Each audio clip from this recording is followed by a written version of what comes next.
ആലോചിക്ക്, ഒരു ഉമ്മാന്റെ ഗർഭപാത്രത്തിൽ വളർന്ന് ഒരേ ചോര സിരകളിലൂടെ ഇങ്ങനെ ഒഴുകി ഒരുപോലെ ജീവിച്ച് വന്ന രണ്ടുപേരെ എന്തിന്റെ പേരിലാ ഉമ്മക്ക് 2 തെങ്ങ് ഏറെ കൊടുത്ത്?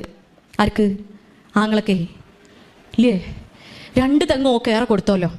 അതിന്റെ പേരിലാ തെറ്റിക്കണത്. ഓൾ പോണ കല്യാണത്തിന് ഞാൻ പോവില്ല, അല്ലെങ്കിൽ ഓൻ പോണ കല്യാണത്തിന് ഞാനിനി പോണില്ല, ഓന്റെ പെണ്ണുങ്ങളോട് ഞാനിനി മിണ്ടണില്ല, അല്ലെങ്കിൽ ഓളെ പുയ്യാപ്പളോട് ഞാനിനി മിണ്ടണില്ല. പ്രിയപ്പെട്ടവർ, നിങ്ങൾ ആലോചിച്ച് നോക്കി, പ്രാർത്ഥന സ്വീകരിക്കൂലോ അല്ലേ? തെറ്റിക്കുക.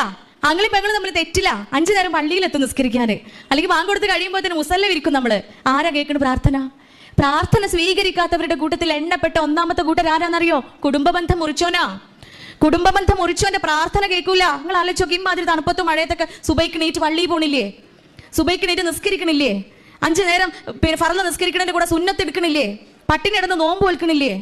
കഠിനാധ്വാനം ചെയ്ത് ഉണ്ടാക്കിയ സമ്പത്ത് വലത് കൈ കൊണ്ട് കൊടുക്കുന്നത് ഇടത് കൈ പോലും അറിയാതെ ദാനധർമ്മങ്ങൾ ചെയ്യണില്ലേ? കുറച്ച് പ്രയാസം തന്നെ അതിനെ ഉൾക്കൊണ്ട് ജീവിക്കാനൊക്കെ.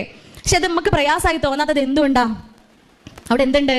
ഇതിനൊക്കെ പകരം എറ്റേണലായ അല്ലെ, എവർ ലാസ്റ്റിംഗ് ദ ഹെവൻ, ആ സ്വർഗം നമ്മളെ കാത്തിരിക്കുന്നുണ്ട്.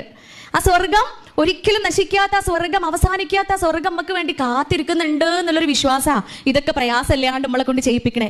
പക്ഷെ അതൊന്നും സ്വീകരിക്കൂല എന്ന് പറയുമ്പോൾ, നിസ്കാരം വെറും ഒരു കുത്തിമറിച്ചിലാവും എന്ന് പറയുമ്പോൾ, നോമ്പ് വെറും പട്ടിണി കിടക്കലാണ് ആവുമെന്ന് പറയുമ്പോൾ, പ്രിയപ്പെട്ടവർ, അതിന്റെ കാരണം എന്താ? ഈ കുടുംബ ബന്ധം മുറിച്ചതാണ്. ആദർശത്തിന്റെ പേരില് അല്ലെ, അല്ലെങ്കിൽ ഐഡിയോളജിയുടെ പേരിൽ, രാഷ്ട്രീയ കാഴ്ചപ്പാടുകളുടെ പേരിൽ ആങ്ങളെയും പെങ്ങളും ജ്യേഷ്ഠാനിയന്മാരൊക്കെ തെറ്റി നിൽക്കുക, പിണങ്ങി നിൽക്കുക എന്ന് പറയുന്നതിന്റെ അത്ഭുതങ്ങളൊന്നും ആലോചിച്ച് നോക്കി.